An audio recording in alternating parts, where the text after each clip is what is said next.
This old-time radio program was originally aired live, long before the advent of high fidelity.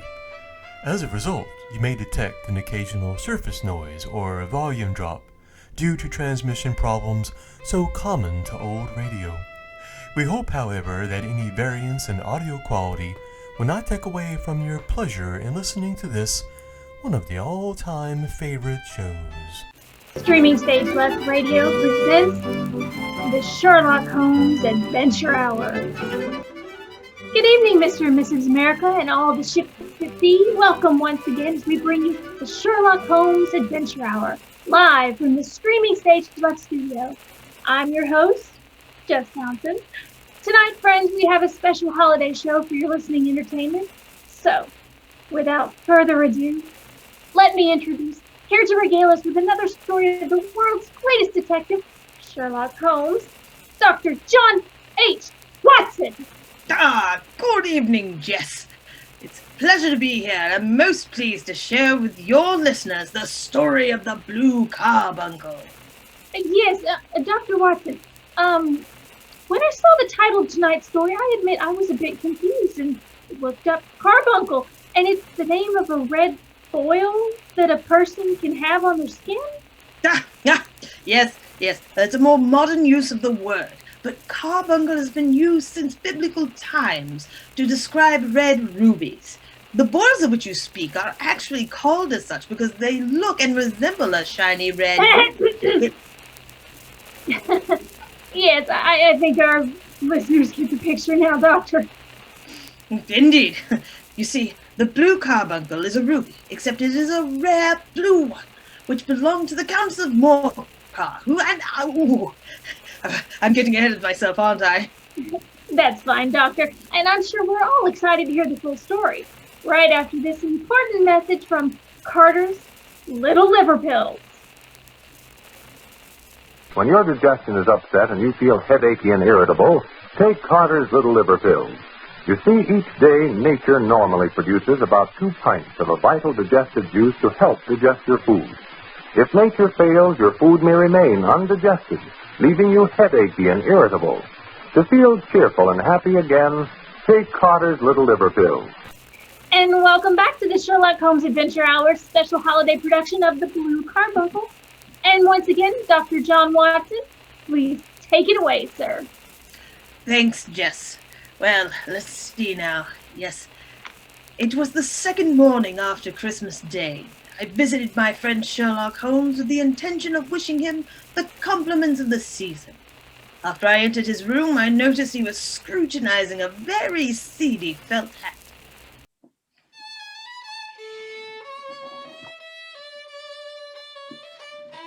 I say, Sherlock, you seem invested and engaged in examining that hat. Am I interrupting you? No, not at all. The matter is a perfectly trivial one, but there are points in connection with it which are not entirely devoid of interest. I suppose that despite its homely looks, there is some deadly story linked to it. There is a clue which will lead you to the solution of some mystery or punishment of some crime. No crime. Only one of those whimsical little incidences which will happen when you have 4 million human beings jostling each other within the space of a few square miles. You know Peterson, the commissionaire? Now, Dr. Watson, if I may. What? Yes, of course, Jess. What is it? I'm not quite sure that our listeners will understand what a commissionaire is. Is that another word for a constable? No, but they do wear a uniform of sorts. A commissionaire is a door attendant at a hotel or theater, you see. Thank you so much for the clarification, Doctor. Now, let's see. Holmes was asking if you knew a commissionaire named Peterson? Yes, of course. It is to she that this trophy belongs. Is it her hat, then? No, she found it. The owner is unknown. Look upon it as an intellectual problem, Watson. But first, as to how it came here. It was Christmas morning, Peterson, what brings you out in this of all mornings? Well, I didn't think this a matter for the police, Mr. Holmes, and I know that even the smallest problems are of interest to you. Pray tell, why did you bring a goose? And this is certainly not your hat. Why, sir, about 4 o'clock this morning, I had been out with the lads to make merry, as it were, sir, and I saw a man carrying this goose over his shoulder, staggering a bit, like he'd been wassailing, right? It was at the corner of Gooch Street and Tottenham Court Road. A little knot of roughs accosted him, as it were, and in the fracas he raised his stick and smashed a window.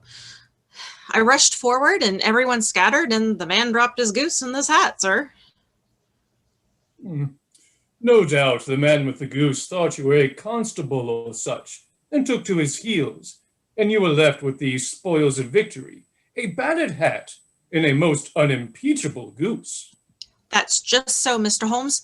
There's a tag tied to the goose's leg here, for Mrs. Henry Baker. There must be some hundreds of Henry Bakers in this city of ours. It is not easy to restore lost property to any one of them. Exactly as I was thinking, sir, which is why I've come to see you this morning. And you were right in doing so, Peterson. I will keep the hat and contemplate how to find this unknown gentleman who has lost his Christmas dinner. Speaking of, despite the early morning chill, there are signs that it should be eaten without delay. So I propose you take the bird to you and your family, and thus fulfill the ultimate destiny of a goose. Why, thank you, Mr. Holmes. A very merry holiday to you. And the same to you and your family. Fascinating, Holmes. Then what clue could you have had to the identity of this unfortunate man? Only as much as we can deduce. From his hat? Surely you're joking. What can you gather from that battered old felt? You know my methods. What can you gather yourself as to the man who has worn this article? I took the tattered object in my hands and turned it over. It was a very ordinary black hat of the usual round shape, much the worse for wear. The lining had been of red silk, but since discolored. The initials HB were scrawled upon one side. It was pierced in the brim for a hat securer, but the elastic was misty. Otherwise, it was cracked, exceedingly dusty, spotted in several places, although some ink had been smeared on them to hide the discolorations. I handed it back to Holmes and said, "I can see nothing." On the contrary, Watson, you can see everything. You fail to reason from what you see. Oh, then pray tell, what can you infer from this hat? That the man was highly intellectual is of course obvious. He was fairly well-to-do within the last 3 years, but has fallen upon evil days. He had foresight, less now, pointing to a moral retrogression. With the decline of his fortunes, that would indicate some evil influence, probably drink.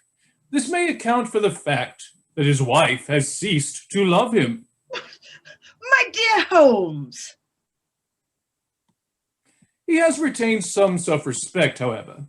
He also leads a sedentary life, is out of training, is middle-aged, has gray hair which he has cut recently, and which he anoints with lime cream.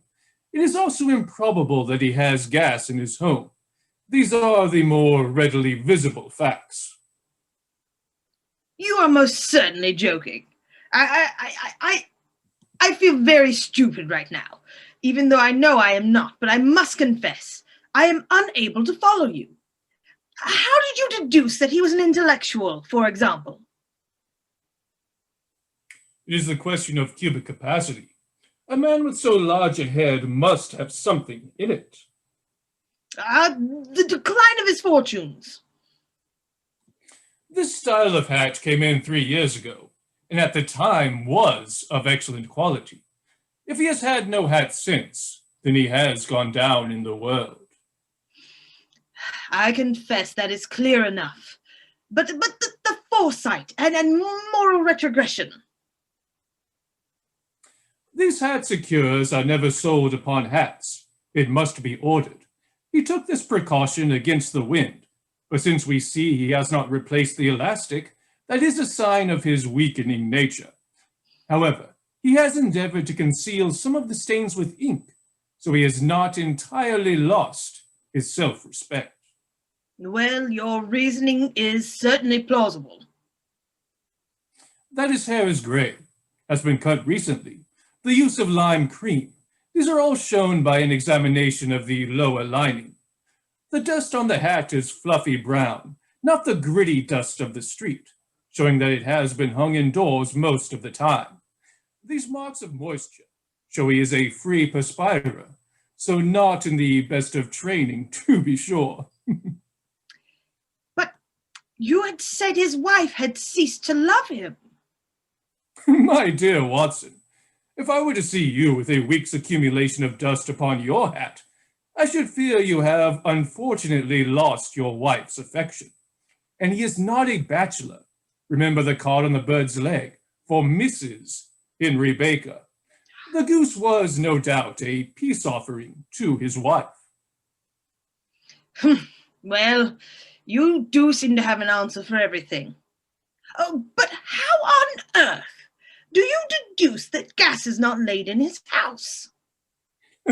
By no fewer than 5 candle wax stains. Anyhow, he never got those from a gas jet. Are you satisfied?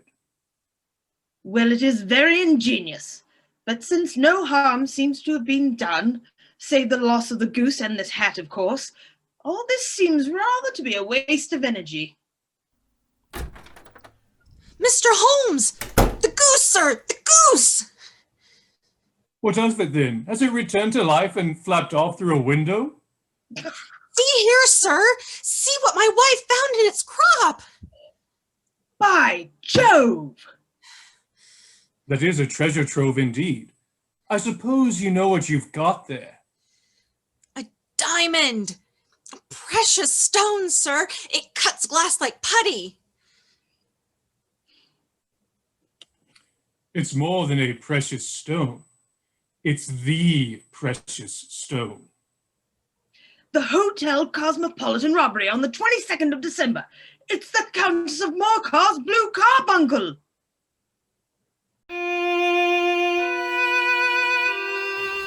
Well, Dr. Watson, that certainly took a turn from an exercise in Holmes's deductive powers to you both now being involved in something less innocent than a lost hat and Christmas goose.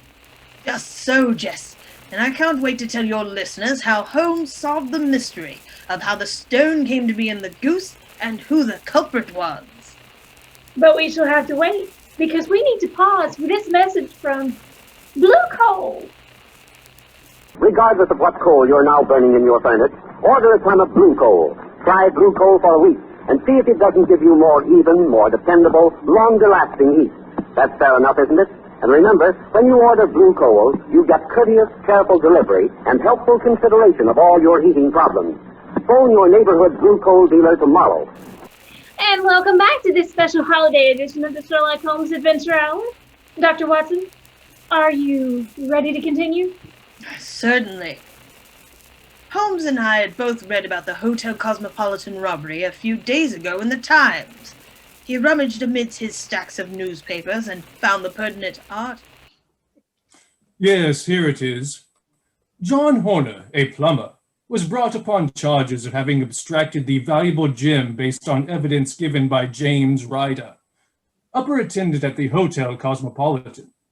Horner was shown up to the Countess of Morcar's room in order to repair a grate in the fireplace by Ryder, and he was called away after several minutes. When Ryder returned, he found that Horner had disappeared, and the small Morocco casket the Countess kept the jewel in was lying empty upon the dressing table. Catherine Cusack, maid to the Countess, deposed to hearing Ryder's cry of dismay on discovering the robbery. Quite. I remember reading the account. Inspector Bradstreet, B Division, arrested John Horner the very same evening, who protested his innocence in the strongest of terms. He'd had a previous conviction for robbery, which has prompted the magistrate to refer the issue to the assizes. So much for the police court. The question now is to solve the sequence of events leading from a rifled jewel case at one end to the crop of a goose in the Tottenham Court Road at the other. Here is the stone. The stone came from the goose, and the goose came from Mr. Henry Baker. I see now your deductions regarding the owner of the hat have assumed a much more important and less innocent aspect. We must let ourselves very seriously to finding this gentleman and ascertaining what part he has played in this mystery. What will you do now, Mr. Holmes? We shall try the simplest means first, by advertising in all the evening newspapers. Now let's see. Found at the corner of Gooch Street. a goose and a black felt hat.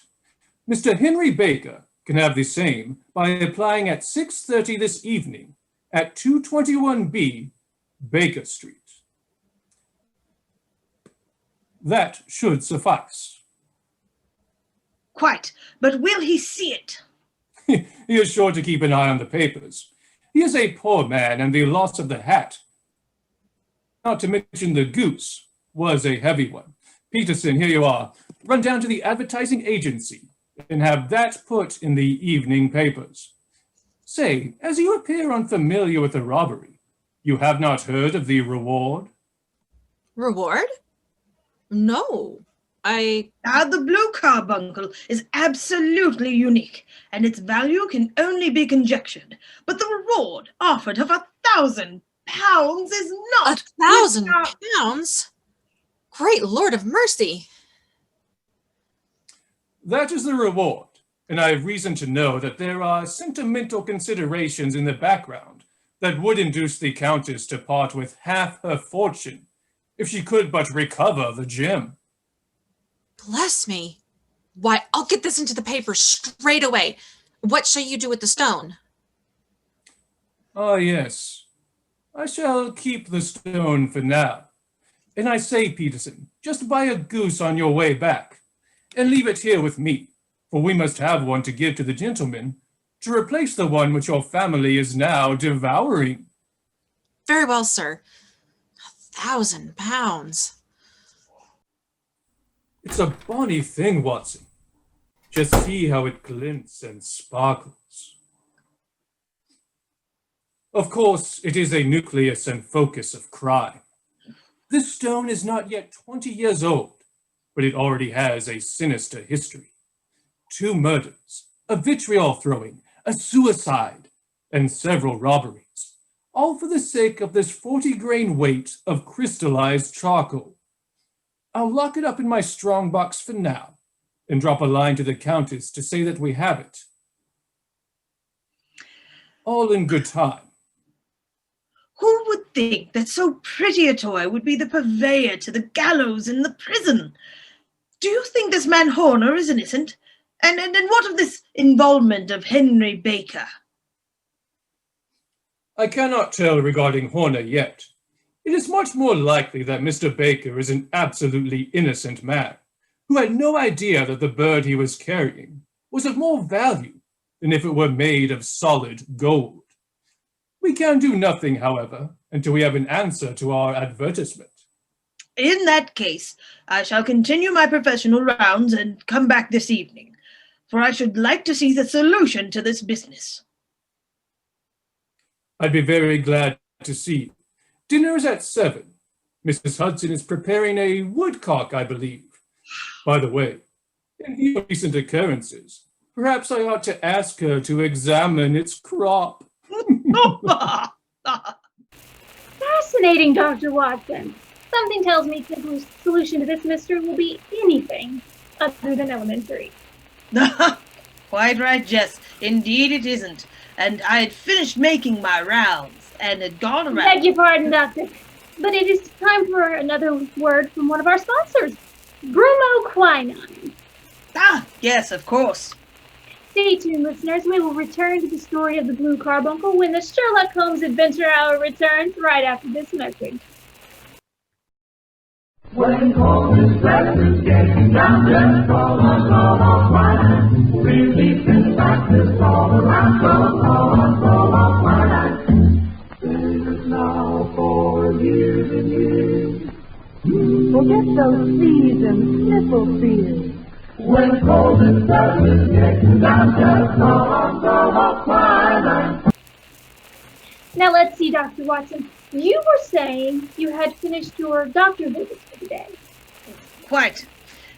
I had arrived a bit past 6, and within a few moments Mr. Henry Baker was shown in by Mrs. Hudson.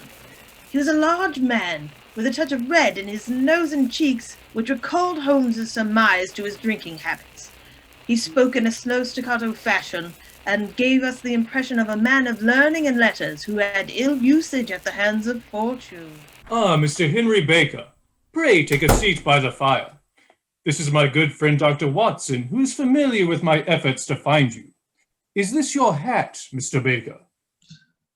Yes, sir, that is undoubtedly my hat. I thought it was lost to me.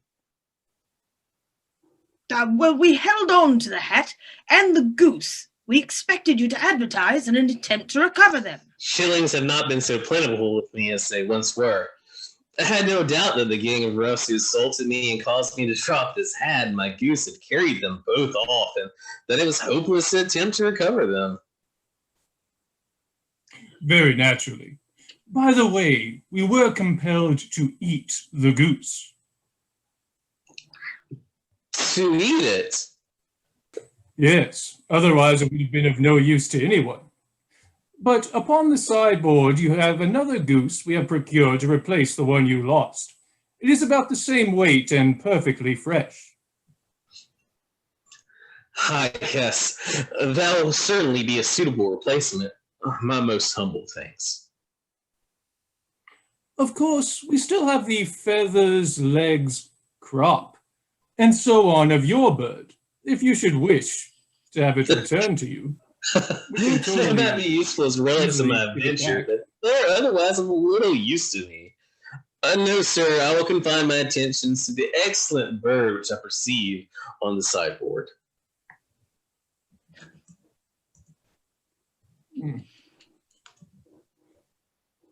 By the way, would it bore you to tell me where you got the other one from?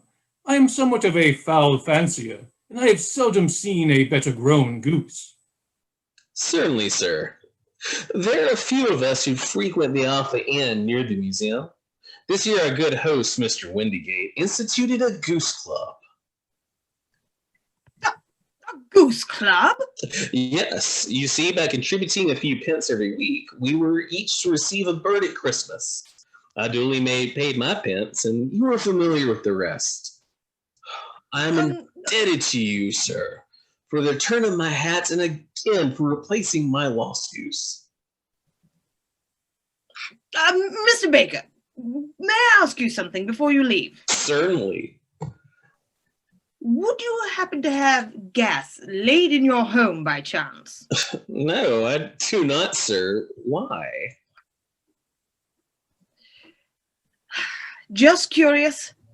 Very good evening to you, sir, and happy holidays to you and your wife. Thanks again to you and yours. So much for Mr. Henry Baker. If you are not hungry, then I suggest we turn dinner into supper and follow up this clue while it is still hot. I agreed with Holmes by all means. We wrapped ourselves against the bitter night, and in the quarter of an hour we were at Bloomsbury and the Alpha Inn. Holmes pushed open the door of the private bar, and we met the ruddy-faced landlord of the inn, Windigate. 2 pints of beer, please. Your beer should be excellent if it is as good as your geese. What's that? My geese? Oh yes, we were speaking only half an hour ago with Mr. Henry Baker, who was a member of your goose club. Ah, but you see, gentlemen, them's not our geese. We got the 2 dozen from a salesman in Covent Garden. Indeed. I know some of them. Which was it? Breckenridge is his name. Ah, I don't know him. Well, here's to your good health, landlord, and prosperity to your house. Good night. Come, Watson. Without letting me finish my beer, Holmes had us off, intent on following this line of investigation that had been missed by the police, and which a singular chance had placed in our hands. We set our faces to the south and marched quickly to Covent Garden Market, and soon found at one of the largest stalls the name of Breckenridge, and underneath was the proprietor, who appeared to be closing up their shop. Good evening. It's a cold night. Sold out of geese, I see. I'll have 500 tomorrow morning. You can't wait. There is some on the stall yonder with a gas flare. Ah, but I was recommended to you by the landlord of the Alpha. Oh, yes. I sent him a couple dozen. Well, fine birds they were, too. Now, where did you get them from, then? Now then, what are you driving at? Let's have it straight now. It is straight enough. I should simply like to know who sold you the geese which you supplied to the Alpha. Well, then I shan't tell you, so now. Oh, it is a matter of no importance. We don't know why you should be so warm over such a trifle. Warm? You'd be as warm, maybe, if you were as pestered as I am. But it's where the geese, and who did you sell the geese to, and what will you take for the geese? One would think they were only geese in the world here, the fuss is made over them. Ah, well, we have no connection with any people who have been making other inquiries. If you won't tell us, the bet is off, that is all. But I'm always ready to back my opinion, and I have a fiver on it with my friend here that the bird I ate is country bred. Well then, you lost your fiver for its town bred. It's nothing of the kind. I'll say it is. I don't believe it. I'll tell you, all those birds that went to the Alpha were town bred. You'll never persuade me to believe that. Are you willing to bet with me, then? It's merely taking your money, for I know that I am right. But I'll have a sovereign on with you just to teach you not to be obstinate. Done. Here's me books. Now then, Mr. Cocksure, you see this little book? This is a list of folks whom I buy. You see? Here, on this page here are the country folk, and the numbers after their names are where their accounts are in the big ledger. Now then, this other page in red is a list of my town suppliers. Now read out the third name to me. Mrs. Oakshott, 117 Brixton Road, 249. Now turn that up in the ledger. Here it is. Mrs. Oakshott, 117 Brixton Road, egg and poultry supplier. Now then, what's the last entry? December 22nd, 24 geese sold to Mr. Windigate of the Alpha. What do you have to say now?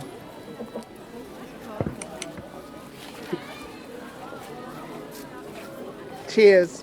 And what of this man's fiver? Yes, pay up, Holmes.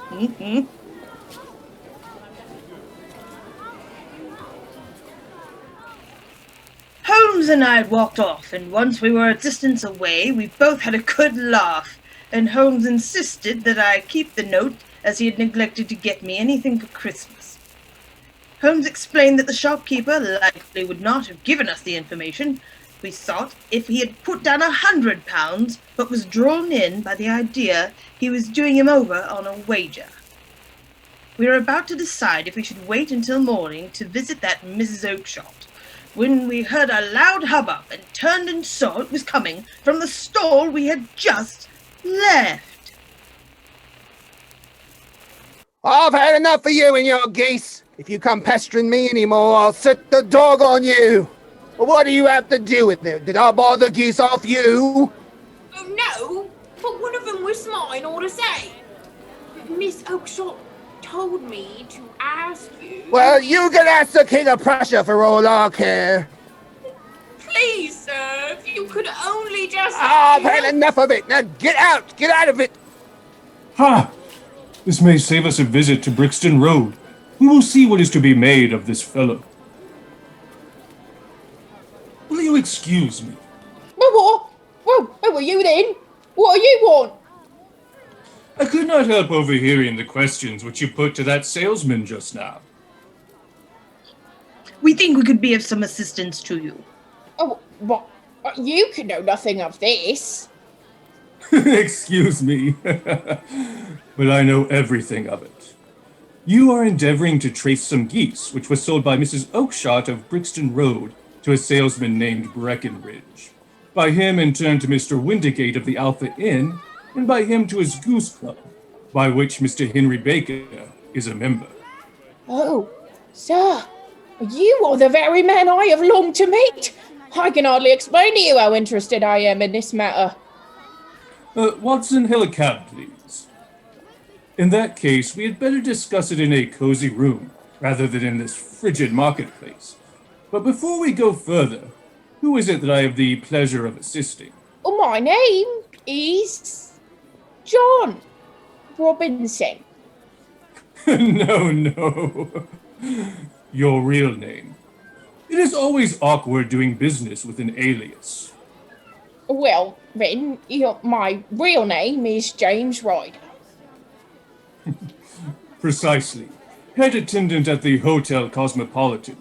Pray step into the cab and I shall soon tell you everything you would wish to know. Oh, is that James Ryder who accused that plumber fellow? Ah, yes. John Horner, who has spent the holiday in the dock upon suspicion of stealing the Blue Carbuncle. Well, it isn't only the clock on the wall that tells me that we're going to find out the solution to this mystery soon, eh, Doctor? And the thrilling conclusion to this episode of the Sherlock Holmes Adventure Hour is coming up after this message from Studebaker.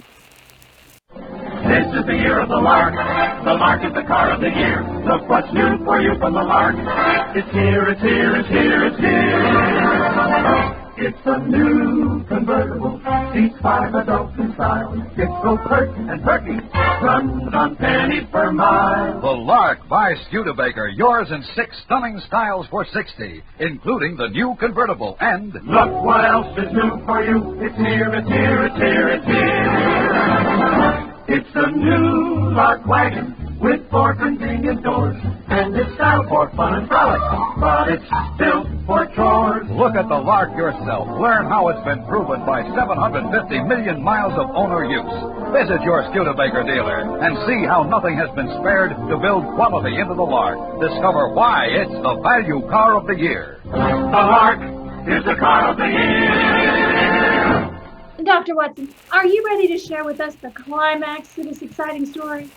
Oh, indeed, Jess. Having looked upon James Ryder before entering the cab, he glanced at Holmes and myself with half-frightened, half-hopeful eyes, not sure if he was on the verge of a windfall or catastrophe. In half an hour, we were back at the sitting room on Baker Street. You look cold, Mr. Ryder. Pray take a chair by the fire, and we will settle this little matter of yours. You no doubt want to know what became of those geese. Oh, yes, sir. It is of the utmost importance to me. There is, I fancy, one particular goose you have been interested in. White, with a black bar across the tail. Oh, sir, can you tell me where it went to? It came here, man. Here? Yes, and a most remarkable bird it proved, eh, Watson? It laid an egg after it was dead. The bonniest, brightest little blue egg that ever was seen. I have it here in this box on the mantelpiece.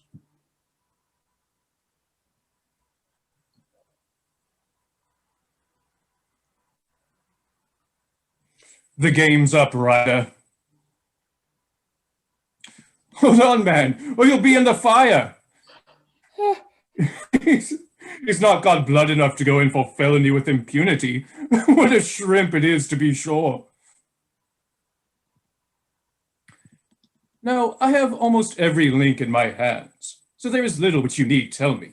Still, that little may as well be cleared up to make the case complete. It was Catherine Cusack who told me of it. The Countess Morcar's waiting maid. Holmes, I suspect she was his confederate in this business. I know it has to have been her. Oh, no, sirs. She knew nothing of this, I promise you. I see. The temptation of sudden wealth so easily acquired was too much for you. It seems to me, Ryder, that there is the making of a very pretty villain in you. You thought little of this unfortunate man Horner. You have had arrested for what is in reality your crime. Oh, for God's sake, have mercy! Think of my father, my mother. It will break their hearts. I never went wrong before, and I never will again, I swear it. I'll swear it on a Bible. Oh, don't bring it to court, for Christ's sake. It is very well to cringe and crawl now, but you thought little of this poor Horner in the dock for a crime of which he knew nothing. I will fly, Mr. Holmes, fly. I will leave the country, and in charge against him will break down. We will talk about that. Now let us hear how the stone came into the goose, and how came the goose into the open market. Truthfully now, for there lies your only hope. Well, I thought after Horner was arrested that the police might take it into their heads to search me in my room. So I went out to my sister's house in Brixton Road where she fattened fowls for the market, and went into her backyard and smoked a pipe and wondered what to do. Why, Jim, what is the matter? You're so pale as the geese. Well, I'm just upset about the jewellery robbery at the hotel, Maggie. Oh, yes, what a shock, I'm sure. Well, I got a roast in. Take your time, Jim. Thanks. Well, she said I could have my pick of a goose. That's it. I'll make a goose swallow the stone and then take it home. And there's one with a stripe on its tail. All right. There we go. Whatever are you doing to that bird, Jim? Oh, well, you said you'd give me one for Christmas, and I was just feeling which one was the fattest. Oh, we've that shows aside already. The big white one over yonder. Jim's bird, we call it. Oh, thank you, Maggie. But if it's all the same to you, I'd rather have that one I was handling just now. But the other's a good 3 pound heavier. We fattened it up just for you. Oh, never mind. I'll have this other and take it now. That white one with the barred tail right in the middle of the flock. Oh, just as you like. Kill it and take it with you then. Well, I did what she said, Mr. Holmes, and I carried the bird all the way to Kilburn. I got a knife and opened up the goose, and my heart turned to water, for there was no sign of the stone, and I knew some terrible mistake had occurred. I rushed back to my sister's and hurried back into the backyard, but all the geese were gone. My goodness, Jim, what is it? Oh, where are they all, Maggie? Oh, they're all gone to dealers. Which one? Tell me. Breckenridge, Convict Garden. But, Jim, what? Maggie, there was another one. Was there another one with the barred tail? The same as the one I chose? Yes. That's right. There were 2 barred-tailed ones. We could never tell them apart. Well, and I saw it all, and I ran off as hard as my feet would carry me to this man Breckenridge. But he had sold the lot at once, and not one word would he tell me as to where it had gone. You heard him yourself tonight. Me sister thinks I'm going mad. Sometimes I think I am myself. And now I'm a branded thief without ever having touched the wealth for which I have sold my character. God help me! God help me!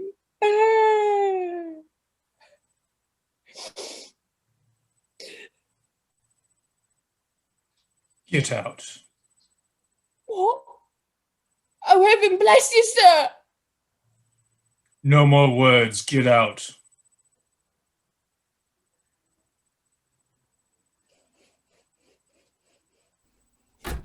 Holmes, I can't believe that you... I am not retained by the police to supply their deficiencies.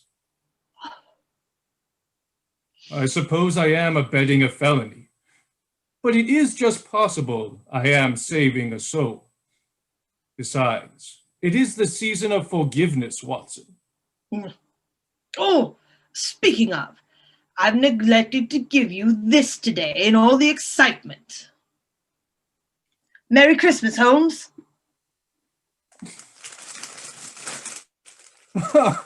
My favorite shag tobacco. My Persian slipper was getting a jot light. My dear Watson, thank you. And the tidings of the season to you and Mary. Now, I'll ring for Mrs. Hudson, and we will begin another investigation in which a bird will also play the chief feature. But what of James Horner still in jail? Quite right. We'll go find Bradstreet and tell him how Peterson found the stone, so he can receive his reward and the Countess her prized possession. And if the police, however unlikely, are able to connect the chain of events as we have, then so be it.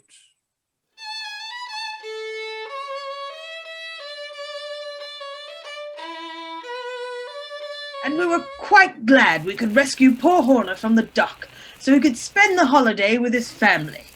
And there ends my account of the case of the Blue Carbuncle.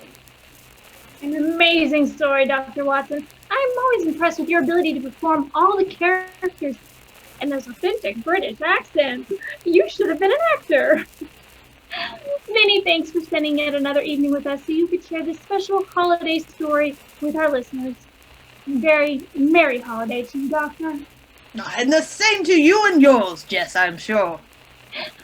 And the same to all of our listeners out there. This has been Jess Townsend from Streaming Stage Left Studio reminding you to buy War Bonds. And be sure to tune in next time for another exciting episode of the Sherlock Holmes Adventure Hour.